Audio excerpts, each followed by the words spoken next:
At 3 in the morning, my phone lit up so bright it cut through the dark like a blade. The screen filled with calls one after another. Harold Mercer, my CEO, then his son Evan, then the main office line. For 7 years, whenever those names appeared. I shot out of bed before the second ring. I knew what a missed call could mean for a hospital waiting on critical equipment. I knew what it meant for my job, too. But tonight, I just stared. The phone vibrated across the nightstand. Evan left a voicemail first, his voice tight and trembling. "Mara, pick up. Something's wrong with the system.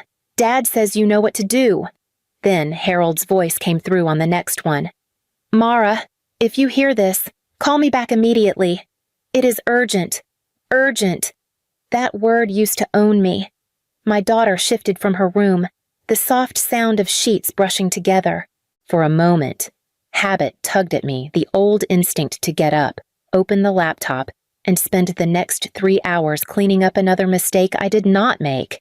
But my hand moved before the instinct did. I slid the phone to silent. The vibrations stopped. The darkness settled. For the first time in 7 years, my heartbeat did not sprint ahead of me. I lay back against the pillow and let the quiet sit on my chest like something solid and earned. This was not a sudden decision. It had not come out of nowhere. It had been building in small, sharp pieces late nights, missed dinners, apologies whispered to my daughter, and the kind of gratitude from my bosses that always sounded like, "Good. Handle it." I closed my eyes, hearing my own voice from earlier that week echo back in memory. 7 years. That was what I told Harold when he stopped by my desk and asked how long I had been with North Point Medlog. I had said it with pride. He had smiled like he already knew what he planned to do with that number. The phone stayed silent beside me as the night stretched on, and somewhere between the stillness and my own breath, I understood this moment had been waiting for me. By sunrise, I would remember exactly how it all started. The morning after those calls, my mind drifted back to the life I had built piece by piece. Minneapolis had never been easy, not for a divorced mother raising a daughter on one income. But I worked hard to make our apartment feel like a place where my girl could breathe. Every month I stretched rent, groceries, health insurance, and school expenses like they were threads that might snap if I pulled too hard. Somehow, they always held. Most of that came from my job at North Point Medlog, a place I walked into 7 years earlier with a resume, a tired smile, and a promise to myself that I would hold on until I could stand on firmer ground. "Dalton, I need you in the operations room now," my old supervisor had said on my first week. That tone became familiar, urgent, clipped, expecting me to fix what others broke. I became the one they called when a cardiac unit in St. Paul ran out of sterile valves at midnight. I became the one who spotted a scheduling error that would have delayed a neonatal transport team by 12 critical hours. I became the one who rewrote protocols after a senior manager crashed the system during flu season, then took the blame himself while I patched every failure behind him. People depended on me. They just did not always admit it. One afternoon, during another crisis call, a hospital administrator lowered her voice. "Mara, listen. If you ever leave North Point, call me first. I mean it." I blinked. Surprised? "You already have a logistics provider. We have North Point," she corrected gently. "But we trust you." It should have made me proud, and in some ways it did, but it also landed like a weight in my chest. Being essential without ever being acknowledged was its own kind of exhaustion. At home, my daughter would say, "Mom, you look tired again," and I would smile like it was nothing. But 7 years of fixing everything had carved something deep inside me, something I did not have a name for yet. I was reviewing a set of shipment logs when a shadow fell across my desk. I looked up and saw Harold Mercer, the CEO of North Point Medlog, standing there with his hands folded behind his back. "Mara Dalton," he said, voice smooth as polished steel. "How long have you been working here? 7 years?" I answered. He nodded slowly, almost thoughtfully. A polite smile lifted the corners of his mouth, warm enough to look friendly, sharp enough to feel rehearsed. 7 years, he repeated, then turned and walked away without another word. I watched him disappear down the hallway. He never stopped by my desk, not once in 7 years. Something about that brief exchange scraped against my nerves. A few minutes later, my coworker Jenna leaned toward me. "Did he just talk to you, like, directly, apparently?" I tried to laugh it off, but her eyes darted around uneasily. "Well," she whispered, "Evan has been seen in HR 3 times this week." I stiffened. For what, no one knows. But every time he leaves, HR looks like they're bracing for a storm. She hesitated. "Just be careful." I brushed her concern aside. "It's probably nothing." But it did not feel like nothing. Later that afternoon, as I was passing the break area, I heard Evan's voice carry across the room loud, bright, impossible to ignore. "Dad says I'll be taking over operations soon." He announced to 2 junior analysts. "Big changes coming. Real leadership." I stopped mid-step. One of the analysts tried to smile politely. "That's impressive." Evan shrugged like he was already the king of the building. "Someone has to step up." His eyes flicked toward me for half a second, just long enough to let the message land. I returned his look, steady and expressionless, but something cold stirred in my stomach. I walked away before he could say more, telling myself not to jump to conclusions.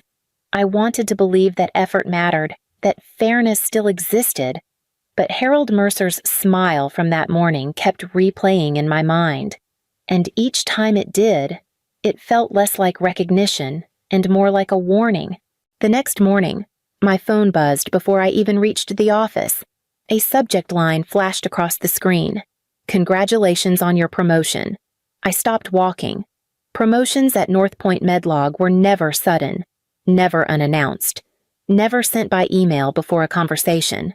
I opened it anyway. "Effective Monday. You will transition into the role of executive assistant to my son, Evan Mercer, as part of our leadership development initiative." For a moment, the words refused to arrange themselves into meaning. Then the heat crawled up my throat. Assistant to Evan.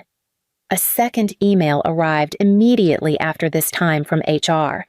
"We are thrilled to place you in this exciting role. Supporting next-generation leadership will give you an opportunity to expand your strategic presence." I read it twice, then a third time, waiting for the punchline. There wasn't one. When I walked into the building, Jenna hurried toward me.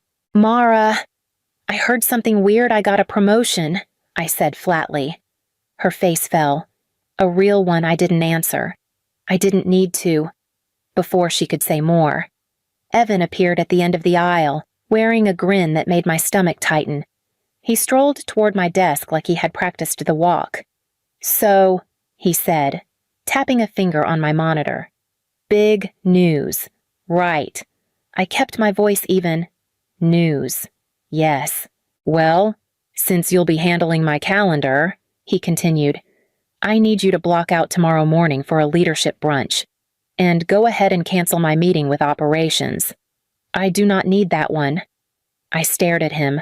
"I have not accepted any change in role." He blinked, amused. "Oh, come on. This is a huge opportunity for someone like you. Someone like me." The humiliation landed with a thud. 7 years of night calls, crisis fixes, and invisible labor crushed into a single sentence. But beneath the sting, something else sharpened. A line I had been afraid to draw finally formed. I leaned back in my chair and said quietly, "Evan, I am not your assistant." His smile twitched, the first crack in his confidence, and in that tiny break, clarity slid into place. I printed my resignation letter early the next morning. The paper slid out of the machine warm and final, and for the first time in a long while, My hands did not shake. I walked it straight to HR, smiling as I knocked on the door. "Morning, Kelly," I said, placing the envelope in front of her. She blinked. "Mara, what is this?" "My official resignation, 2 weeks' notice." Her face drained. "Resignation. You're serious, I am." Kelly pushed her glasses up, flustered. "But the promotion." "That was not a promotion." I cut in gently. "It was a demotion with a ribbon tied around it." She looked like she wanted to argue but couldn't find the angle. "We need to notify leadership." "You do that," I said, and walked out before she could stall me with corporate phrases. By the time I reached my desk, 2 emails waited in my inbox, both from major hospital partners. The first read, "If you ever consider independent consulting, we want you." The second was even clearer. "If you leave North Point, we would prefer to follow you." I stared at both messages with a heaviness that felt like validation. Someone out there saw exactly what I had been doing all these years. Midday, during a project meeting, Evan sprawled into his chair and gave me a smirk. "Heard you're quitting," he said loudly enough for the whole room to hear. "Cute. I give you 3 days before you come back." I kept my gaze steady. "I am leaving." "Evan." He laughed. "Sure." The CEO arrived minutes later, unaware of the exchange. Harold Mercer sat down, shuffling through notes, but I spoke before he could begin. "Harold, HR has my resignation letter. I am choosing myself this time." His pen froze midair. Silence spread around the table. Not loud, but unmistakable, the kind that forms when something essential shifts, and everyone senses it, even if they cannot name it yet. My final week at North Point began with a notification pinging across my screen, an urgent flag from the cardiac surgery unit at a hospital in St. Paul. Normally, I would have responded within seconds, but I was already halfway out the door of this place. Still, habit made me open the message. A supervising nurse had written, "Is everything okay there?" "Nothing's arriving on time." I read it twice, then forwarded it to operations. 10 minutes later, Jenna rushed to my desk. "Mara, did you see the heart surgery unit alert?" she asked. Breathless? I did. "Evan should be handling it." "He is," she said, lowering her voice. "And that's the problem." Before I could reply, Evan barreled into the operations room. "All right, everyone calm down," he barked. "This is an IT issue. They rerouted the shipment wrong." One of the analysts spoke carefully. "Evan, the system logs show the routing was changed manually." "From your account?" Evan scoffed. "I never touched it." The analyst turned the monitor toward him. "This is your login timestamp." Evan's jaw tightened. "Then the logs are wrong. Fix it." No one moved. No one believed him. He stormed out, muttering about incompetent tech teams. Jenna exhaled shakily. "This is going to hit someone hard. It already has." I said, "A heart surgery delay can be fatal." Her eyes flicked to mine, and the unspoken truth hung between us for 7 years. I had prevented disasters like this. But North Point had traded competence for nepotism, and the cracks were widening fast. Later that afternoon, HR emailed me, asking for my handover documents. I walked them down myself, a binder full of detailed protocols, escalation paths, vendor contacts, and emergency procedures, months of accumulated knowledge. Carefully organized so no patient would suffer because I walked away. Kelly from HR smiled nervously. "We'll get this to leadership right away." I nodded and left, but as I stepped into the hallway, I heard her say, "Evan, here. These are yours now." He responded with a bored sigh. "Just toss it on my desk." The binder hit the wood with a dull thud. He never opened it. I pushed through the front doors of North Point Medlog for the last time, letting the cold Minneapolis wind hit my face. It felt sharper than usual, almost cleansing. I pulled my coat tighter and walked to my car without looking back. My chest felt strangely light, like something heavy had finally slipped off my shoulders. That evening, my daughter, Lily, glanced up when I came through the door earlier than usual. "You're home," she said, surprise softening into a smile. "I am," I said. "Dinner together." She nodded, and the relief on her face made the entire day worth it. We ate slowly, talking about her school project, her friend's birthday party, the small things I had been too tired or too busy to hear for so long. After she went to bed, I sat on the couch and quietly updated my resume. No drama. No long explanations, just 7 years of work distilled into clean lines. I refreshed my LinkedIn page and closed the laptop. The next morning, my phone buzzed with a message from a hospital partner I had worked with for years. "Mara, if you're open to consulting, we would like to talk." An hour later, another message came. "If you are independent now, our team prefers to stay with you." Before the end of the day, a third one followed. "You understand our systems better than anyone. Let us know if you have availability." I stared at the screen, the weight of 7 years shifting into something quieter, steadier recognition that had been withheld inside the company but flourished the moment I stepped out. Jenna called that evening. Her voice was tight. "Evan created a backlog of hundreds of orders in 2 days. People are panicking. Managers are begging him to slow down, but he keeps blaming everyone else." I listened in silence. For once, the disaster unfolding on the other end of that line did not belong to me. I wished her good luck, hung up, and let the house settle into stillness. By midweek, reports spread through the medical logistics networks like a cold front North Point was missing delivery windows across the entire state. I heard the first whisper from a former vendor. 3 missed deliveries in 1 day, he said. What's going on over there? I didn't answer. It wasn't my crisis anymore. The next morning, my inbox filled with forwarded notices, delayed heart monitors, incomplete trauma kits, entire pallets sitting idle in warehouses because no one knew which facility they belonged to. Then, a message from an administrator in Duluth appeared. "We are preparing to terminate our contract if this continues."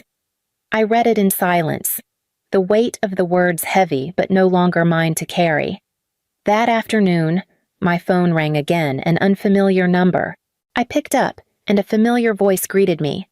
"Mara, this is Gianna Campbell, CEO of North Shore Regional." She didn't waste time. "If you ever decide to build something of your own, we are ready to partner." I mean that sincerely. For a moment, I could only breathe out. "Thank you. Truly. You kept us running for years," she replied. We all knew it. After the call ended, I sat still, letting her words settle somewhere deep and steady inside me. Meanwhile, Jenna kept me updated from the inside. "Evan sent an email at 12:30 last night. She told me over the phone. He blamed the IT department, the warehouse crew, even the nurses. Everyone except himself." "Harold," I asked. "He hasn't stepped foot in the building for 2 days. She said. "Investors came by yesterday asking for him. People are saying he is buying time before the board gets involved." The air around her words felt tight, like a fault line stretching. I could picture it all perfectly. The frantic meetings, the rising tempers, the desperate attempts to plug holes in a ship they had insisted was unsinkable. North Point had always depended on one thing, that I would be there, quiet and steady, to correct every mistake. Now the mistakes had no place to go. The call came in exactly the same way it had for 7 years, sharp, insistent, slicing through the quiet. 3 in the morning. My room was dark, still, familiar, and my phone lit up just as it had in Chapter 1. Only this time, I knew everything that had led to it. The first call was from Evan. His voice broke through in a voicemail almost immediately. "Mara, the system is down statewide. I cannot access the backups. I do not know what to do. Just call me back." A second call followed, this time from Harold Mercer. "Mara, please. I know you are awake. We We need you. Need. I had heard that word for 7 straight years, always in the middle of a crisis, never once during a moment of recognition. The phone vibrated again, and again. I picked it up, letting the screen illuminate the room. Their names stacked on top of each other. Harold, Evan, the office line. Then Harold again. The pattern of desperation was unmistakable. I held the phone in my hand and breathed. For once, the air felt calm. I remembered Evan standing over my desk, smirking. Someone like you should be grateful. I remembered the promotion email calling my demotion an opportunity. I remembered HR pretending not to panic when I handed them my resignation. I remembered 7 years of missed dinners, late-night hospital calls, and the way my daughter had whispered, "Mom, you look tired again." I remembered every single moment they had asked me to save them, and every moment they refused to see me. Another voicemail arrived, Harold's voice cracking. "If you hear this, please, we are losing everything." I set the phone down gently. The silence that followed was not empty. It was full of boundaries, of clarity, of something I had not allowed myself to feel in years. I turned the phone face down, let the last vibration fade, and pulled the blanket up around me. They had depended on me to hold their world together. But tonight, for the first time, I chose my own. By morning, the headlines were impossible to ignore. North Point Medlog under federal review. Major clients sever contracts after system failure. Investors prepare lawsuit against CEO Harold Mercer. The articles poured in one after another, each more direct than the last. Jenna called before I even finished reading. "It happened," she said quietly. "The board removed Harold for gross negligence." I sank into my chair. "And Evan, he is gone," she said, "officially terminated. Unofficially. Everyone knows he caused half the collapse.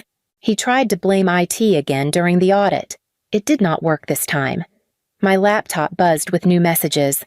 The first was from North Shore Regional. "Mara, if you are available, we want you to lead our logistics recovery as an independent consultant." The second came from a trauma center I had supported for years. "We trust your judgment. Tell us your terms." A third message followed before I could respond to the first two. "Whatever North Point lost, we are willing to rebuild with you." I leaned back, letting the reality settle. Not triumph, not revenge, just a steady recognition ringing louder than any apology they had never given me. I called Gianna Campbell first. "I can start next week," I told her. "Mara," she replied, "you start when you decide. You are the one in charge now." Those words struck deeper than she knew. I spent the next few days setting up my small consulting practice, clean paperwork, clear contracts, my own schedule. No panic calls from men who refused to learn their own systems. No late nights fixing mistakes disguised as urgent opportunities. Just work done right, on my terms. As the first contract came through an agreement worth over $100,000, I stood by the window and breathed in the crisp Minneapolis air. North Point had crumbled without me, not because I destroyed anything, but because I finally stepped aside and let them face themselves. I did not return to the rubble. I built something new, and this time, no one could take it from me.